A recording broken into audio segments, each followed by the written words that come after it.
Et toi et moi savons qu'il y a au moins une personne autour de toi à qui tu peux envoyer ce message.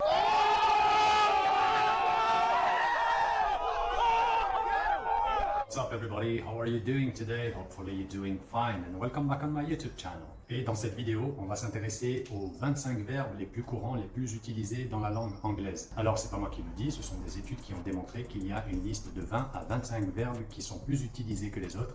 Et du coup, le fait de les connaître, de les apprendre, te permettra de mieux les utiliser d'une part, et surtout de pouvoir d'être en mesure d'exprimer beaucoup plus de choses en anglais. Cette liste de verbes est donc constituée de verbes réguliers d'une part et de verbes irréguliers. Je te préciserai à quelle catégorie appartient chacun des verbes qu'on va passer en revue. So let's not waste any more time and let's do this. Le premier verbe à connaître est un verbe irrégulier, c'est le fameux verbe to be. Tu peux dire par exemple I am in a good mood today. Je suis de bonne humeur aujourd'hui. Le deuxième verbe, je suis sûr que tu peux le deviner. Après le verbe être, évidemment, c'est le verbe avoir. Et en anglais, on dit to have. Et c'est un verbe irrégulier là aussi. Donc tu pourras dire par exemple My brother has 2 dogs. Mon frère a 2 chiens. Troisième verbe que je t'invite à apprendre est super important également. Il s'agit du verbe faire. En anglais, on dit to do. Et c'est également un verbe irrégulier. Il est d'autant plus important qu'il sert d'auxiliaire et permet de construire des phrases interrogatives ou des phrases négatives. Par exemple, tu peux dire I will do the dishes. Je vais faire la vaisselle. Le prochain verbe est également un verbe irrégulier et il veut dire également faire, fabriquer. C'est le verbe to make. Tu peux dire par exemple My mother wants to make a cake for my birthday. Ma mère veut faire un gâteau pour mon anniversaire. Un autre verbe très utilisé en anglais, c'est également là aussi un verbe irrégulier et c'est le verbe aller.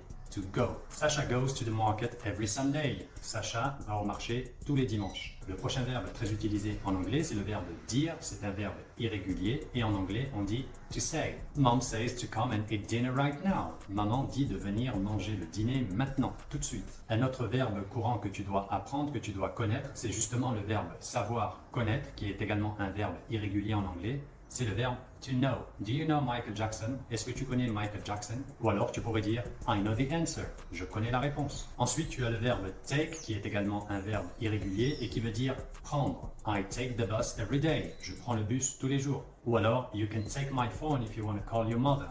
Tu peux prendre mon téléphone si tu veux appeler ta mère. Un autre verbe très important à connaître, je l'appelle le verbe multifonction, c'est le verbe to get qui veut dire devenir, obtenir, recevoir ou comprendre. Did you get the message I sent you?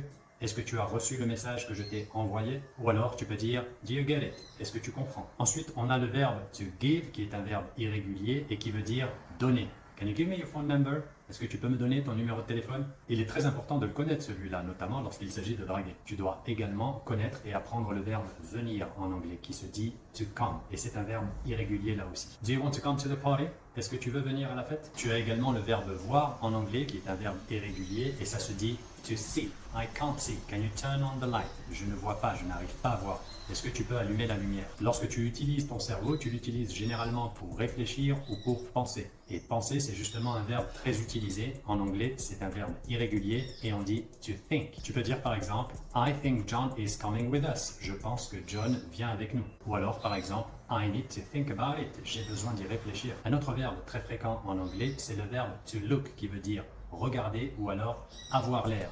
Et là, c'est un verbe régulier. She looks tired today. Elle a l'air fatiguée aujourd'hui. Look at me when I'm talking to you. Regarde-moi lorsque je te parle. Lorsque tu exprimes quelque chose que tu veux, que tu désires, il est important de connaître le verbe vouloir en anglais, qui est un verbe régulier, et c'est le verbe to want. I want to tell you something. Je veux te dire quelque chose. I want to eat a burger tonight. Je veux manger un hamburger ce soir. Tu dois également connaître le verbe utiliser en anglais, qui est un verbe régulier, et c'est le verbe to use. Par exemple, tu peux dire You need to use your brain more often. Tu dois utiliser ton cerveau plus souvent. Et toi et moi savons qu'il y a au moins une personne autour de toi à qui tu peux envoyer ce message. Un autre verbe très important à connaître, c'est le verbe sentir. En anglais, c'est un verbe irrégulier et on dit to feel. Par exemple, tu peux dire How do you feel today? Comment tu te sens aujourd'hui? I'm feeling under the weather today. Je me sens pas trop dans mon assiette aujourd'hui. C'est une expression idiomatique. Ensuite, tu as le verbe trouver qui est très utilisé en anglais. C'est un verbe irrégulier et en anglais, on dit to find. What did you find? Qu'est-ce que tu as trouvé? I found a solution. J'ai trouvé une solution. Ensuite, tu as le verbe dire, raconter, qui est très utilisé en anglais, et c'est le verbe to tell. C'est un verbe irrégulier. Let me tell you something. Laisse-moi te dire quelque chose. Un autre verbe très courant en anglais, c'est un verbe régulier, c'est le verbe demander. En anglais, on dit to ask. Can I ask you something? Est-ce que je peux te demander quelque chose? Ou alors, if you don't ask, you don't get. Si tu ne demandes pas, tu n'obtiendras pas. Ensuite, un autre verbe important à connaître, c'est le verbe essayer. C'est un verbe régulier et en anglais, on dit to try. You can try this bike before you buy it. Tu peux essayer ce vélo avant de l'acheter. Tu peux dire aussi do not stress before your exam. Try to do your best. Ne stresse pas avant l'examen. Essaye de faire de ton mieux. Un autre verbe super important, c'est le verbe avoir besoin en anglais, qui est un verbe régulier et en anglais, ça se dit to need. Tu pourras dire par exemple I need to go to the bathroom. J'ai besoin d'aller aux toilettes ou à la salle de bain. Ou alors I need some help. J'ai besoin d'aide. Ensuite, tu as le verbe appeler en anglais, qui est un verbe régulier et c'est le verbe to call. Par exemple, tu peux dire I will call you tomorrow. Je t'appellerai demain. Le verbe to work, qui est un verbe régulier, est un verbe couramment utilisé en anglais et ça veut dire travailler ou fonctionner. Donc par exemple, tu pourras dire she works at the bank. Elle travaille à la banque. Ou alors tu peux dire does the car work? Est-ce que la voiture fonctionne? Ensuite, tu as le verbe to seem, qui est un verbe régulier et qui veut dire sembler ou avoir l'air. They seem tired, but I'm not sure. Ils ont l'air fatigués, mais je ne suis pas sûr. Ou alors, it seems to be true. Il semble que ce soit vrai. Voilà, notre vidéo touche à sa fin. J'espère en tout cas qu'elle t'aura plu. En tout cas, une chose est sûre, lorsque tu apprendras et maîtriseras cette liste de 25 verbes les plus courants en anglais, tu pourras exprimer vachement plus de choses. Dans tous les cas, je te remercie infiniment d'avoir regardé cette vidéo jusqu'au bout. Je t'invite encore une fois à t'abonner à cette chaîne YouTube merveilleuse et à cliquer sur la petite cloche pour recevoir les notifications des futures vidéos. N'hésite pas également à parler de cette chaîne autour de toi. Tu as probablement des amis, des proches qui pourraient être intéressés par ce type de contenu. Donc n'hésite pas à liker, commenter, partager ce travail autour de toi. What's up everybody? How are you doing? Hopefully you're doing great and welcome back on my YouTube channel. Est-ce qu'il t'est déjà arrivé qu'un Américain, un Australien, un Anglais, un Sud-Africain, bref, un anglophone te pose une question en anglais et toi tu es là, qu'est-ce qu'il me raconte celui-là? What? Bro, what are you talking about, man? Eh bien, c'est justement le sujet de notre vidéo du jour dans laquelle on va essayer de voir comment comprendre les locuteurs natifs en anglais. Mais avant de rentrer dans le vif du sujet, je t'invite à t'abonner à cette chaîne YouTube merveilleuse et à cliquer sur la petite cloche pour recevoir les notifications des prochaines vidéos. Bien évidemment, je t'invite également à liker, commenter et partager ce travail autour de toi, auprès de tes amis, tes proches et ton entourage. I know. So let's not waste any more time and let's dive into it. Alors la première chose qu'on remarque lorsqu'on échange avec un Américain, un Anglais, un Australien, bref, un anglophone, la première impression qu'on a, c'est qu'ils parlent extrêmement vite. Du moins, c'est l'impression qu'on en a. De leur côté, les anglophones, lorsqu'ils parlent avec toi, ne savent pas forcément si tu comprends l'anglais. Du coup, ils ont tendance à parler assez rapidement. De façon générale, on peut dire qu'ils parlent assez rapidement, mais c'est particulièrement vrai lorsqu'ils te posent des questions. Alors aujourd'hui, on va voir 3 ou 4 techniques assez efficaces qui vont te permettre de mieux comprendre les anglophones lorsqu'ils s'adressent à toi. Pour ce faire, on va décortiquer 4 ou 5 questions au cours de cette vidéo et comparer la façon dont elles sont écrites et la façon dont elles sont réellement formulées à l'oral. La première question qu'on va analyser ensemble, c'est « What are you doing ?» avec l'accent français « What are you doing ?» Comme tu es très bon en anglais, tu as compris que ça voulait dire « Qu'est-ce que tu fais? Qu'est-ce que tu es en train de faire ?» Malheureusement, c'est là que les ennuis commencent, puisque tant que cette question est prononcée correctement, ça va, t'as pas trop de mal. Cela dit, dans la vie de tous les jours, elle n'est pas du tout prononcée de cette façon. Tu vas plutôt entendre « What are you doing? What are you doing ?» Toi, tu l'as pas appris de cette façon-là, et tu te sens tout bête devant ton interlocuteur en te disant « Qu'est-ce qu'il me raconte celui-là? Voulez, voilà, voulez ?» En fait, le secret ici, il est tout simple, c'est que généralement, les anglophones, ils collent les mots entre eux, et parfois, ils mangent même des lettres. Du coup, ça donne What are you doing? Et tu pourras également entendre What you doing? Qui veut dire exactement la même chose au passage. Donc lorsque ton interlocuteur anglophone te dit What you doing? Ça veut dire exactement la même chose que What are you doing? Dans What you doing, en fait, il retire le T et le cha est un petit peu la contraction de are you et doing. Doing, généralement, on retire le G. C'est d'ailleurs le cas pour tous les verbes qui se terminent par ing. Généralement, à l'oral, les anglophones retirent le G. What you doing? Playing, having, dreaming. Par conséquent, à chaque fois que tu vas entendre watcha, ça sera la contraction de what are you? What you eating? Qu'est-ce que tu manges? What you watching? Qu'est-ce que tu regardes? La deuxième question à laquelle on va s'intéresser, c'est who do you like? Qui veut dire bien évidemment qui aimes-tu? Cependant, dans la vie de tous les jours, ça se dit who do you like? Who do you like? Donc tu n'entendras jamais un bon vieux New-Yorkais venir te voir et te dire hello, who do you like? Salut, qui aimes-tu? Mais il dira plutôt who do you like? Who do you like? Du coup, si on analyse cette question, les 3 premiers mots who, do, you sont collés et forment quasiment un seul mot. Et le son O dans you devient plutôt A, ce qui nous donne who, do, ya. Who do you want? Who do you see? Who do you like? La prochaine question à laquelle on va s'intéresser, c'est when did you go? Quand es-tu parti? Quand es-tu allé? Mais comme tu peux l'imaginer, dans la vie de tous les jours, les anglophones ne vont pas dire when did you go? Ils te diront plutôt when did you go? When did you go? Lorsqu'on analyse cette question dans la vie de tous les jours, when ne change pas, did non plus ne change pas, et concernant you, tu as deux alternatives.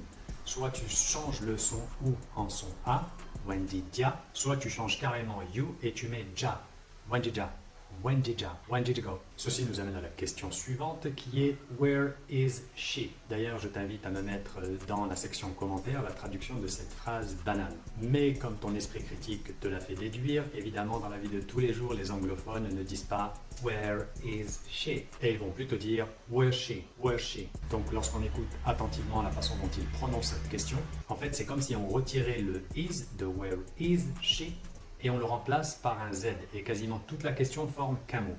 Where's she? Where's she? C'est la même chose pour where is he? Ils diront where's he? Where's he? La prochaine et dernière question qu'on va analyser afin de comprendre comment les locuteurs natifs s'expriment et évidemment mieux les comprendre est la suivante. Why did he do that? Et là encore une fois, je t'invite à utiliser la section commentaires pour traduire en français ce que ça veut dire. Normalement, ça ne devrait pas être compliqué à traduire pour toi. Une chose est sûre, c'est que notre ami londonien ne va pas dire Hey, why did he do that? La bonne façon de prononcer cette question dans la vie de tous les jours, c'est de dire Why did he do that? À croire que les anglophones sont vraiment des personnes gourmandes en consonnes et en voyelles, là aussi, cette question ne fait pas exception et des lettres ont été retirées. Donc, qu'est-ce qui s'est passé dans cette question? Eh bien, why did he est devenu why did. Why did he do that? Why did he do that? Donc, voilà comment globalement les anglophones, notamment les américains, vont formuler leurs questions à l'oral. Alors, je t'encourage bien évidemment à relire et à répéter ces questions autant de fois que nécessaire, de façon à bien les intégrer et les mémoriser et surtout de les comprendre lorsque tu y seras confronté avec un locuteur natif. Si tu as du mal à prononcer correctement une ou plusieurs de ces questions, ce n'est pas grave, ça va venir avec le temps. L'essentiel, c'est de ne pas te décourager.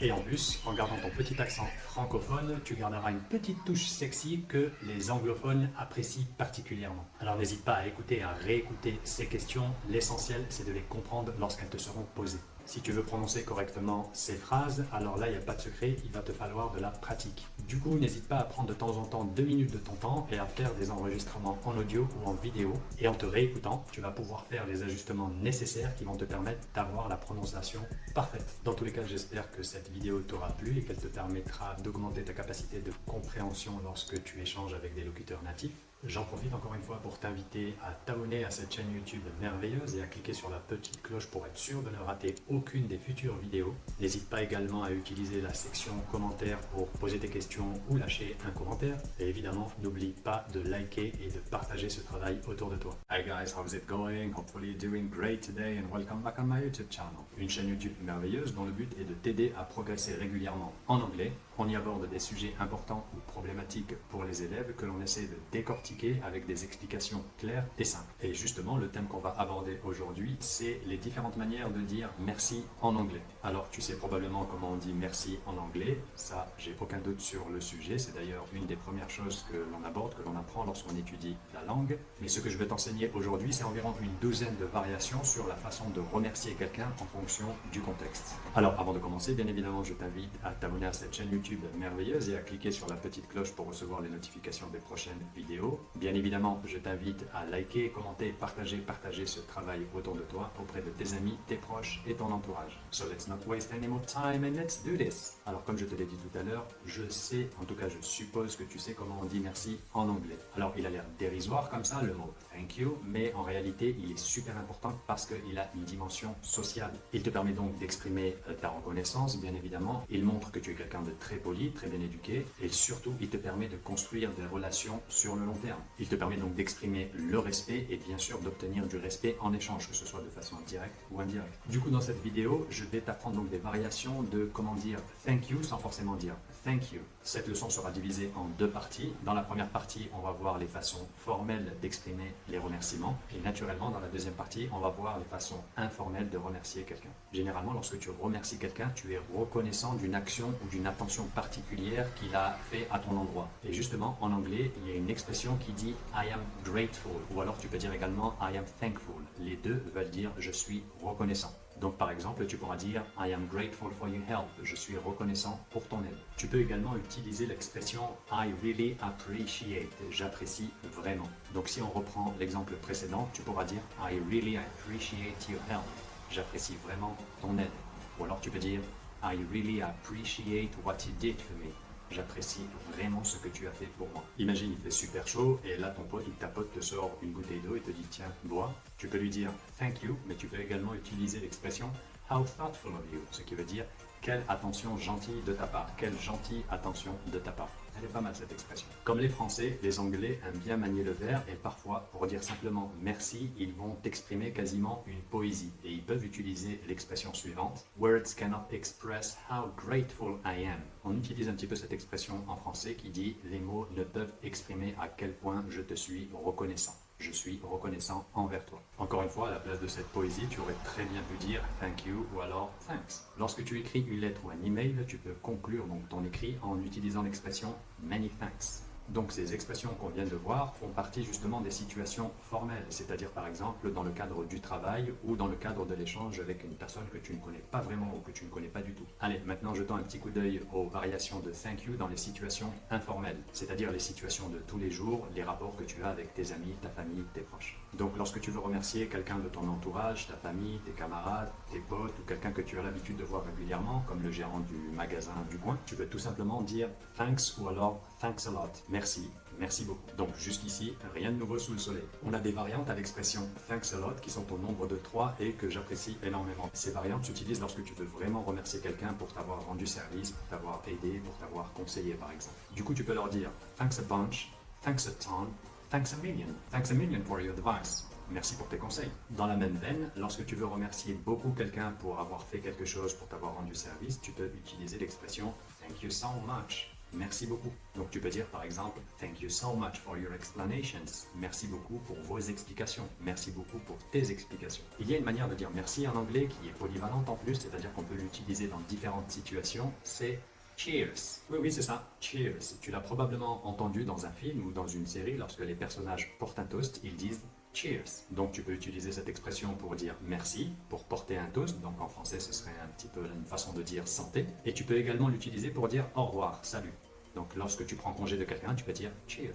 En français comme en anglais, lorsqu'on veut être reconnaissant envers quelqu'un, on lui dit merci, bien évidemment. Mais on peut également personnaliser ce remerciement en disant par exemple derrière c'est très gentil de ta part. En anglais, ça se dit de la façon suivante thank you, that's very kind of you. Une de mes manières préférées de remercier quelqu'un en anglais, tu l'as probablement entendu dans des films ou dans des séries en VO en anglais, c'est I appreciate it. Tu peux dire également I appreciate that. Alors ça se traduit pas littéralement par j'apprécie ça, mais ce serait plutôt traduit par ça me fait plaisir. Thank you, I appreciate it. Thank you, I appreciate that. Imagine, tu as quelqu'un qui fait une action pour toi, qui te rend un petit service ou qui porte une attention assez banale à ton égard. De l'extérieur, ça a l'air anodin, mais pour toi, ça compte beaucoup. Tu peux, à ce moment-là, lui dire littéralement merci, ça compte beaucoup pour moi. Merci, ça représente beaucoup pour moi. Et en anglais, on dit thank you, it means a lot to me. Thanks, it means a lot to me. Tu connais probablement l'expression en français « il ne fallait pas », c'est tout simplement un dérivé de « merci ». Par exemple, un ami proche qui te prépare une fête d'anniversaire à laquelle tu ne t'attendais pas et au dernier moment, en rentrant chez toi, tu te rends compte, tu t'aperçois qu'on a préparé une fête d'anniversaire pour toi. Oh non, mais tu n'aurais pas dû. You shouldn't have. Parfois, certaines actions ou attentions à ton égard te laissent sans voix, elles te laissent bouche bée. Et souvent, dans ces situations-là, tu ne sais pas quoi dire, tu restes sans voix ou encore même tu ne trouves pas tes mots. Tu pourras dire donc I don't know what to say, je ne sais pas quoi dire. I am speechless, je suis sans voix, je suis bouche bée. Ou encore I am lost for words, je ne trouve pas mes mots. Il y a une autre expression en anglais que j'adore pour dire merci. C'est dans le cas où quelqu'un te rend service, un très grand service et que du coup tu te sens quasiment redevable envers cette personne-là. En français tu peux lui dire je t'en dois une. En anglais ça se dit I owe you one. Donc tu peux lui dire thanks, I owe you one. La dernière expression que j'aimerais te mettre à disposition pour éviter de dire à chaque fois thank you, thanks, thank you, thanks, c'est dans le cas où quelqu'un te fait un compliment ou alors te rend un grand service, là aussi. Cette expression, c'est « You made my day ». Alors, ça peut se traduire par « Tu m'as fait plaisir, c'est super gentil de ta part » ou encore « Tu as illuminé ma journée ». Voilà, notre vidéo touche à sa fin. J'espère d'une part qu'elle t'aura plu et d'autre part que tu en auras compris l'intérêt. L'objectif de la leçon du jour était donc de te montrer les différentes manières de dire merci en anglais. Le but étant de transmettre le même message, ici merci, de différentes manières. Et du coup, si tu es capable de transmettre le même message de différentes manières, ça veut dire que ton niveau augmente. Donc merci beaucoup d'avoir regardé cette vidéo jusqu'au bout. Merci également de t'abonner à cette chaîne YouTube merveilleuse. N'hésite pas à utiliser la section commentaires pour poser des questions. Éventuellement, n'hésite pas à liker et à partager ce travail autour de toi. Who do you think you are? Who the fuck you think you are? Hey guys, how's it going? Hopefully you're doing great today. Welcome back on my YouTube channel. Et dans cette vidéo, on va s'intéresser à 10 phrases, 10 expressions que les Anglais utilisent au quotidien. Ces 10 mots ou expressions vont te donner la possibilité de prendre part ou d'intervenir dans les conversations avec tes amis anglophones, d'une part, Let me tell you something.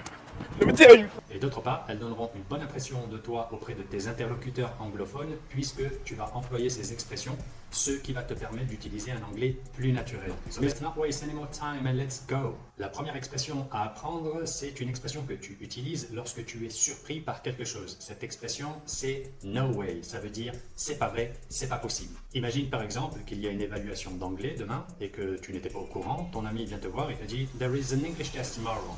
Et toi, tu es surpris, tu peux lui répondre « No way, c'est pas vrai, c'est pas possible ». La deuxième expression à connaître est à utiliser lorsque tu n'es pas d'accord avec quelque chose ou lorsque tu n'es pas sûr de quelque chose. Donc cette expression, c'est « I don't think so ». Donc imagine, ton ami vient te voir, par exemple, je sais pas, et elle te dit Rihanna is a better artist than Nicki Minaj ». Rihanna est une meilleure artiste que Nicki Minaj. Et toi, comme par hasard, tu es fan de Nicki Minaj, tu n'es pas d'accord, tu peux lui dire I don't think so. Et là, tu peux lui donner tes arguments. Because she is more beautiful, because she is more skilled, or whatever you want.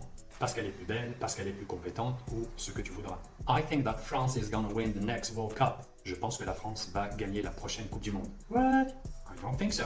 Quoi? Je ne pense pas, je ne crois pas. La troisième expression que j'aimerais te mettre à disposition, c'est justement dans la situation où tu es d'accord avec les déclarations qui sont faites. Donc reprenons le dernier exemple. I think that France is gonna win the next World Cup. Je pense que la France va gagner la prochaine Coupe du Monde. Si tu es d'accord avec ça, tu peux utiliser l'expression absolutely, absolutely, qui veut dire ici absolument, tout à fait, je suis d'accord avec toi. La prochaine expression que je t'invite à apprendre, c'est justement dans un cadre informel, c'est-à-dire plutôt dans un échange oral. C'est pour dire quoi de neuf, quoi de beau. Et cette expression, tu la connais probablement, c'est what's up. Donc lorsque tu rencontres un ami, tu peux commencer la conversation en disant what's up, quoi de neuf, quoi de beau. Attention, ce n'est pas à utiliser justement avec ton professeur ou avec ton patron, à moins que tu aies des affinités avec lui et que c'est un ami de longue date.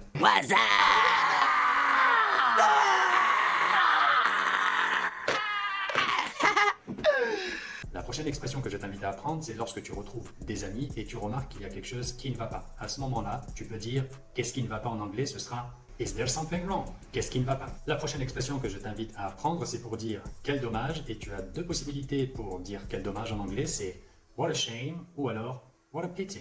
Donc imagine, vous avez organisé une fête et une amie que tu voulais voir ne peut pas venir, donc ton pote vient te voir et te dit Unfortunately, she won't be able to come to the party. Malheureusement, elle ne sera pas en mesure de venir à la fête. Ce à quoi tu peux répondre what a shame. Une autre expression très importante que tu peux utiliser justement, c'est lorsque tu veux dire c'est comme tu veux, le choix t'appartient. Et en anglais, on dit it's up to you. Donc tu imagines que tu as un ami qui vient pour te demander un conseil et toi tu n'as pas la réponse, tu lui laisses le choix entre ses mains et tu peux lui dire it's up to you. La prochaine expression que je t'invite à apprendre, c'est avoir tort, se tromper. En anglais, on dit to be wrong. Donc imagine, tu as un ami ou une amie qui essaie de te convaincre de faire quelque chose que tu ne veux pas faire.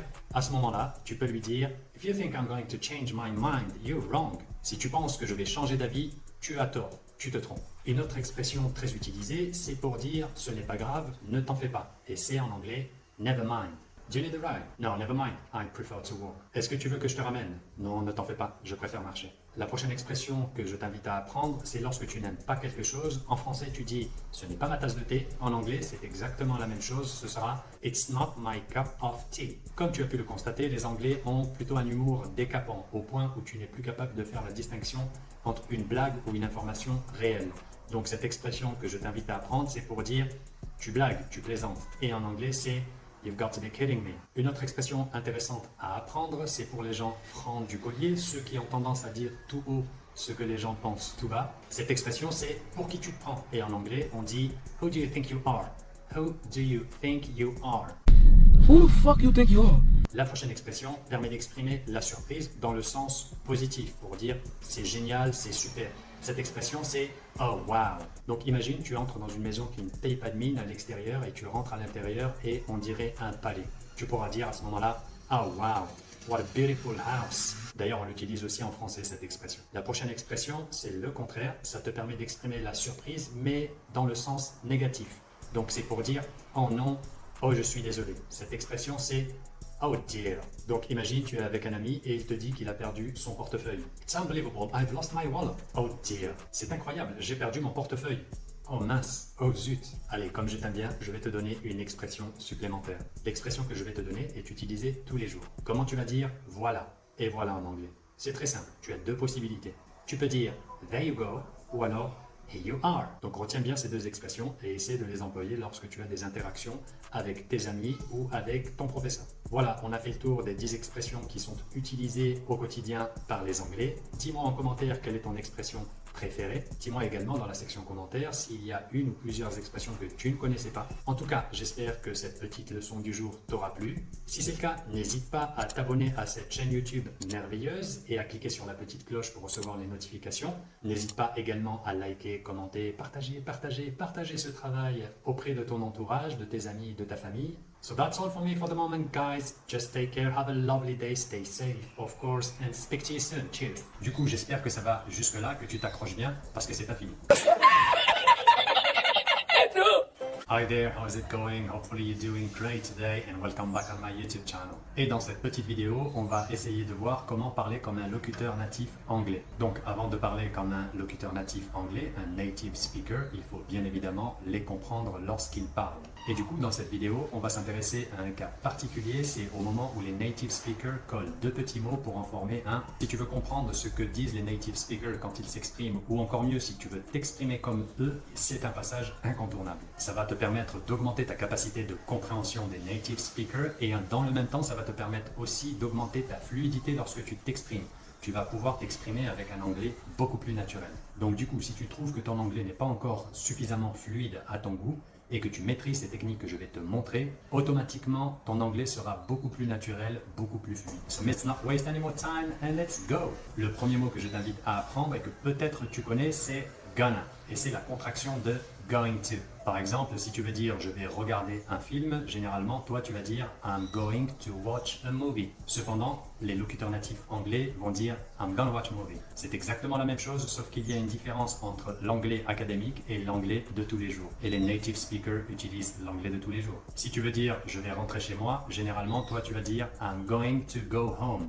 Mais les native speakers vont dire I'm gonna go home. Ils ne vont jamais dire I'm going to go home. Donc rappelle-toi bien, I'm going to, I'm gonna. Le deuxième mot que les native speakers utilisent très fréquemment, c'est wanna. Et c'est la contraction de want to. Je suis sûr que tu l'auras deviné. Donc si tu as faim, tu vas probablement dire I want to eat a burger. Alors que les native speakers vont dire I want to eat a burger. I want to eat a burger. Si tu veux rentrer chez toi, tu vas dire I want to go home. Alors que les locuteurs natifs anglais, les native speakers, vont dire I want to go home. I want to go home. Donc au lieu de dire à chaque fois I want to go, I want to play, I want to know, tu diras plutôt I want to go, I want to play, I want to know. Le prochain mot que les native speakers utilisent très régulièrement, c'est gotta. Et c'est la contraction de have got to. Ça permet d'exprimer l'obligation. Donc par exemple, si tu dois faire tes devoirs, tu vas probablement dire I have got to do my homework. Alors qu'un native speaker va dire plutôt I gotta do my homework. I gotta do my homework. Si tu dois rentrer chez toi, tu vas dire probablement I have got to go home. Alors qu'un native speaker va dire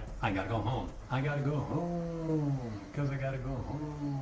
Le prochain mot que tu dois apprendre et que les native speakers utilisent très régulièrement là aussi, c'est have to. Et c'est la contraction de have to. Donc là aussi, lorsque tu dois partir, tu peux dire I have to go. Et si tu veux paraître plus naturel, plus fluide, tu peux dire I have to go. Tu peux utiliser la section commentaires pour justement écrire des phrases avec ces quatre mots qu'on vient de voir. Gonna, wanna, gotta et have to. Du coup, j'espère que ça va jusque-là, que tu t'accroches bien, parce que c'est pas fini. Et oui, je vais te donner encore quelques petits mots que les native speakers utilisent régulièrement et que si à ton tour tu les utilises, tu vas paraître beaucoup plus fluide, beaucoup plus naturel lorsque tu parles anglais. So let's do this. Do it! Just do it!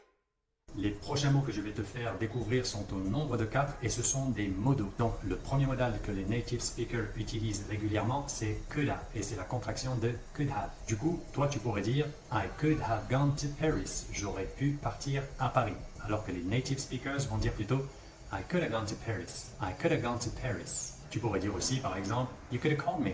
Tu aurais pu m'appeler. You could have called me. Le deuxième modal, c'est should have. Et c'est la contraction de should have. Donc toi, par exemple, tu pourrais dire I should have gone to school. J'aurais dû aller à l'école, alors qu'un native speaker va dire plutôt I should have gone to school. I should have gone to school.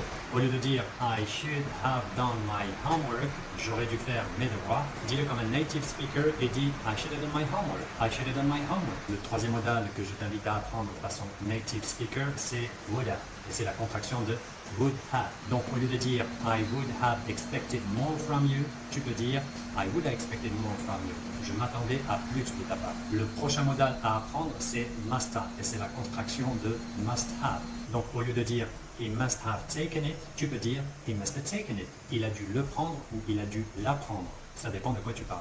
Le prochain petit mot que je t'invite à apprendre et que les native speakers utilisent très fréquemment, c'est lots of. Et c'est la contraction de a lot of.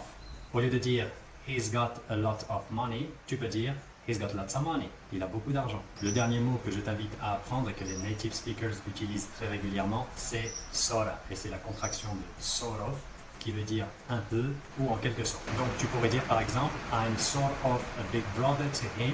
Je suis comme son grand frère. Mais si tu veux le dire façon native speaker, tu diras I'm sort of big brother to him. I'm sort of big brother to him. D'ailleurs, tu peux interchanger sorta avec kinda, qui est la contraction de kind of. I'm kind of big brother to him. Je suis comme son grand frère pour lui.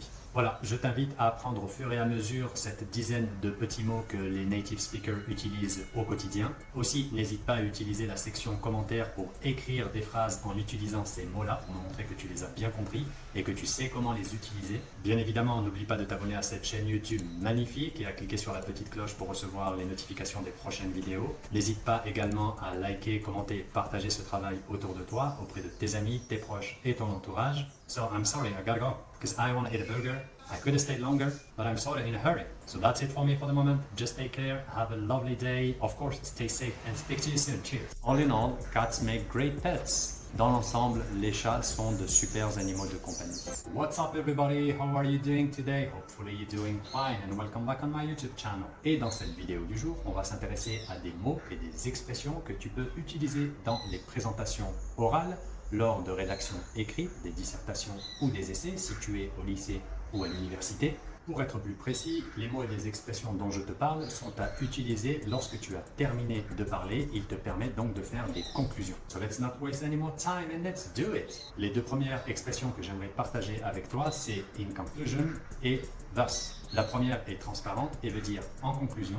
La deuxième, thus, veut dire par conséquent ainsi. Donc ces deux expressions s'utilisent majoritairement à l'écrit. Tu vas pas souvent les trouver à l'oral. Donc maintenant, voyons ensemble les mots et les expressions que tu peux utiliser à l'oral. Pour ça, on va se mettre en situation. Donc imagine, je fais tout un discours sur les mérites d'avoir un chat. Donc je vais faire tout un speech pour t'expliquer que les chats c'est super mignon, ils aiment les câlins, ils chassent les souris, ils sont de très bonne compagnie, ils te permettent quelque part de combattre la solitude, etc., etc. So cats are cute, they love cuddles. If you have a cat, you don't feel lonely.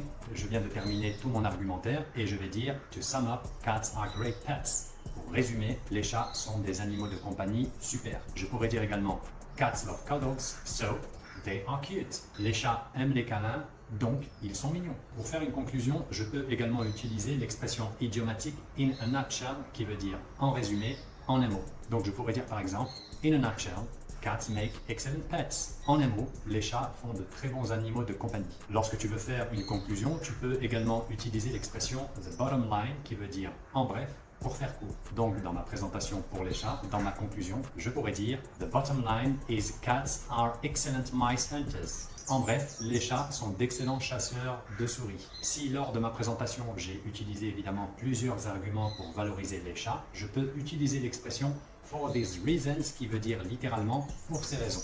So cats are clean, they are cute, they help lonely people. For these reasons, cats make excellent pets. Les chats sont propres, ils sont mignons, ils aident les personnes seules à se sentir moins seules, sous-entendu bien évidemment. Pour ces raisons, les chats sont de très bons animaux de compagnie. Et la dernière expression que tu peux utiliser lorsque tu veux faire une conclusion, c'est all in all, ça se traduit par dans l'ensemble. Cette expression est souvent utilisée pour faire des conclusions et elle est souvent utilisée dans les discours à l'oral. All in all, cats make great pets. Dans l'ensemble, les chats sont de super animaux de compagnie.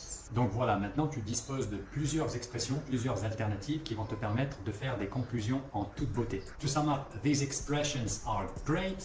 Pour résumer, ces expressions sont géniales. In a nutshell, you have to use them when you deliver a speech. En un mot, tu dois les utiliser lorsque tu fais un discours. So feel free to use them. Alors n'hésite pas à les utiliser. The bottom line is, don't use in conclusion and thus when speaking. Bref, ce qu'il faut retenir, c'est de ne pas utiliser in conclusion and thus lorsque tu parles. All in all, hopefully you've learned something today. Dans l'ensemble, j'espère que tu as appris quelque chose aujourd'hui. J'espère que cette vidéo t'aura plu. Si c'est le cas, n'hésite pas à t'abonner à cette chaîne YouTube magnifique et à cliquer sur la petite cloche pour recevoir les notifications des prochaines vidéos. N'hésite pas également à utiliser la section commentaires pour poser des questions ou faire les remarques qui te turlupinent. Tu peux également liker et partager ce travail autour de toi. Ça peut être utile pour tes amis, tes proches et ton entourage. So thank you very much for watching the video until the end. Merci beaucoup d'avoir regardé la vidéo jusqu'au bout. So just take care, have a wonderful day. As usual, stay safe. Talk to you soon. Cheers. Malheureusement, elle n'arrive pas à se remettre de sa dernière relation. Pauvre petit bout de chou, la vie continue. Life goes on. Hey guys, what's up? How are you doing today? Hopefully you're doing fine and welcome back on my YouTube channel. Et dans cette vidéo, on va s'intéresser à un tout petit verbe qui est le verbe to get, mais qui est tellement important, qui pèse tellement, comme disent les jeunes de nos jours. Mais avant de rentrer dans le vif du sujet, je t'invite, comme d'habitude, à t'abonner à cette chaîne YouTube merveilleuse et à cliquer sur la petite cloche pour recevoir les notifications des prochaines vidéos. Évidemment, je t'invite à liker, commenter et partager ce travail autour de toi, c'est-à-dire auprès de tes amis, tes proches et ton entourage. So, let's not waste any more time and let's do this. Donc, la première chose à savoir à propos du verbe to get, c'est que c'est un verbe irrégulier. Donc, il a trois formes. Get, got, got. En anglais britannique. En anglais américain, ça sera get, got, gotten.